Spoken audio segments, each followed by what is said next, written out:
అది రాయలసీమ ఫ్యాక్షనిస్ట్ల సినిమా పేరు ఆది. కానీ అందులో ఓ వ్యక్తి చిన్న తొడగొట్టు చిన్న అని చెప్పేసి డైలాగ్ ఉంటుంది.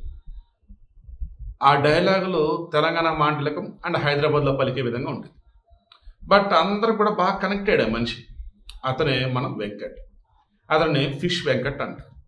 హైదరాబాద్లో ముషీరాబాద్లో ఈ ఫిష్ బిజినెస్ చేస్తున్న మూమెంట్లోనే శ్రీహరికి అతను గణేష్ గోల్డ్ తాకట్టులో ఉన్న బంగారాన్ని విడిపించి కొనబడును. సంప్రదించండి 9966651144. కలవడం అలా శ్రీహరి కూడా హైదరాబాద్ వ్యక్తే కాబట్టి అలా అతను ఎంకరేజ్ చేయడం సినిమాల్లోకి వచ్చాడు.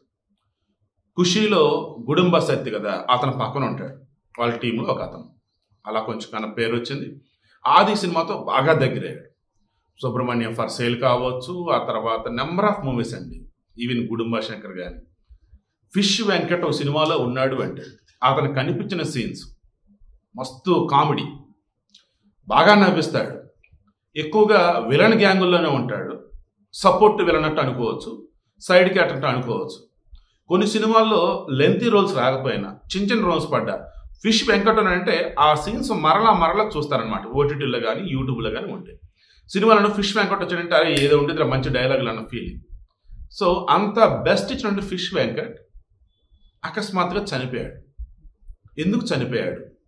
ఆసుపత్రిలో బెడ్ మీద ఉన్నాడు, దట్టు ఐసీయూలో ఉన్నాడు, క్రిటికల్గా ఉందని గత కొద్ది రోజులు వింటున్నాం. చనిపోయారు. సరే చనిపోయారు, ఓకే. ఎందుకు చనిపోయారు? ట్రీట్మెంట్ అందిస్తున్నారు. మరి అంతకుముందు ట్రీట్మెంట్ అందుతున్నా కానీ ఇంకా బెటర్ ట్రీట్మెంట్ అందడానికి కావాల్సిన డబ్బు లేక సినీ ఇండస్ట్రీలో ఉండి చాలామంది మంచి పేరు తెచ్చుకున్నారు కానీ డబ్బు వెనకేసుకోలేకపోయారు. ఈవెన్ ఆ డబ్బు వెనకేసుకున్నా కానీ ఆ తర్వాత వాళ్ళకున్న అలవాట్ల వల్ల ఖర్చు పెట్టేసుకున్నారు. Best example Mahanati Savitri. ఆమె డబ్బు ఎలా పోగేశారు, ఆ తర్వాత డబ్బు ఎలా ఖర్చు అయిపోయింది, తను నమ్మిన వాళ్ళు ఎలా మోసం చేశారంటే మొత్తం మా మహానటి సినిమా చూసాం. రియల్ లైఫ్లో కూడా చాలామంది దాన ధర్మాలు చేయటం, ఉన్నదాన్ని ఖర్చు పెట్టేయటం, చివరికి లేనిపోయిన విధంగా తాగుడు బానిస అవటం, అలా వాళ్ళు చివరి రోజులలో చాలా దారుణంగా చనిపోయారు, పేదరికంతో చనిపోయారు. ఇలా ఎంతోమంది సినిమాలలో డబ్బులు వచ్చి కూడా దాన్ని నిలుపుకోలేరు.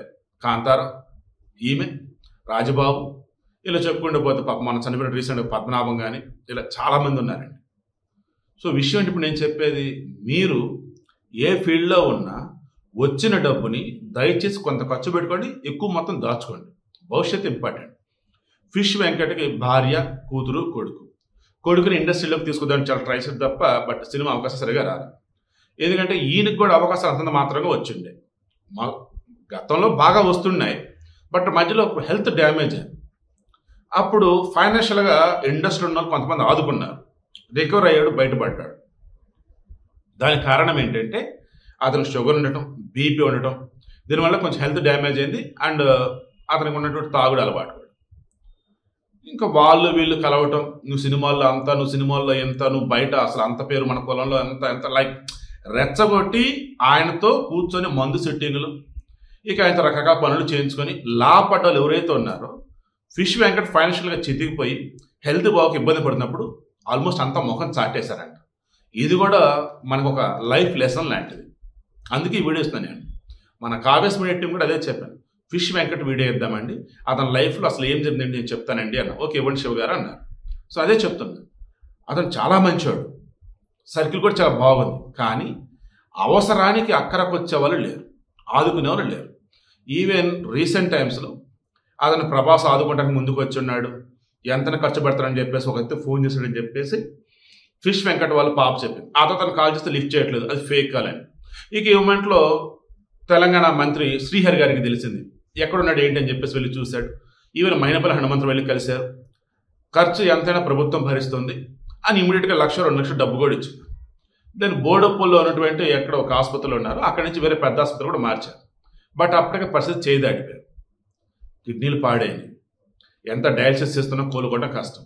సో కిడ్నీ ట్రాన్స్ప్లాంటేషన్ చేయాలి. కిడ్నీ ఎవరైనా ఇవ్వడానికి ముందుకు వస్తారంటే వాళ్ళ బంధువులే ఉండాలి, కుటుంబ సభ్యులే ఉండాలి. బయట వాళ్ళు అన్నప్పుడు దానికి చాలా రిస్క్ అనేది ఉంటుంది. బట్ ఓకే, ఎవరైనా ఇవ్వడానికి రెడీ ఉన్నా సరే ఓకే అనుకోవచ్చు. బట్ ఇవ్వడానికి ఎవరు రెడీ లేరు. ఈయన బ్లడ్ గ్రూప్ మ్యాచ్ అవ్వాలి, ఇక బాడీ కండిషన్ సంబంధించి అవతల బాడీ కండిషన్ 1,00,000 ఉంటాయి అన్నమాట. ఇదంటా చూసారా, దేవుడు వరమిచ్చిన పూజారి అడ్డుకుంటాడు అన్నట్టుగా రీసెంట్ టైమ్స్లో గవర్నమెంట్ స్పందించింది, రెడీ అని చెప్పేసి ఎంత ఇస్తానన్నారు. బట్ డోనర్ దొరకల, దానివల్ల పాపం చనిపోయాడు. ఈవెన్ ఐ థింక్ మీనా భర్త కూడా ఇలానే అనుకుంటా, లంగ్స్ ప్రాబ్లం అయ్యా ట్రాన్స్పోర్టేషన్ తెచ్చేయాలన్నారు, ఇన్ టైంలో అందుబాటులోకి రాలేదు, పాపం చనిపోయాడు. సో ఫిష్ వెంకట్ సంబంధించి సెకండ్ టైం మరలా ఆసుపత్రి పాలైనప్పుడు చాలా మంది అన్నది ఒక్కసారి హెల్త్ పాడేది, అతను ట్రీట్మెంట్ జరిగింది, ఇండస్ట్రియల్ సాయం కూడా అందించారు. కోలుకున్న తర్వాత మరలా ఈ తాగుడు జోలికి ఎందుకు వెళ్ళాడు అని చెప్పేసి చాలా మంది పాపం దూరం పెట్టేశారు. ఆ ఫ్యామిలీ కానీ ఫిష్ వెంకట్ కానీ ఇంటర్వ్యూలు ఇస్తున్నప్పుడు కూడా రిక్వెస్ట్ చేశారు, సాయం చేయండి సాయం చేయండి. బట్ ఎవరు ముందుకు రారు.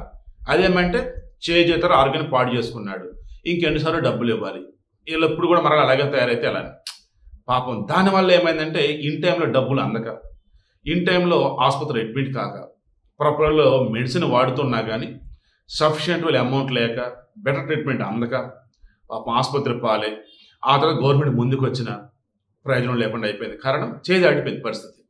సో రిక్వెస్ట్ చేస్తున్నాను మీ అందరూ కూడా, అలవాటు అన్నది ఏది కూడా వ్యసనంగా మారద్దు.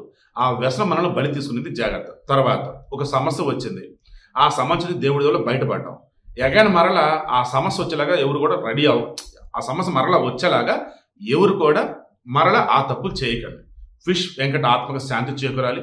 అతను నటించిన సినిమాలకు సంబంధించి మీరు మరలా ఒకసారి చూడండి, ప్రతి సినిమాలో ఫిష్ వెంకట్ ఉన్నాడంటే ఆ కామెడీ, ఆ టైమింగ్, ఆ వన్ లైన్, ఆ పంచెస్ సూపర్ ఉంటాయి.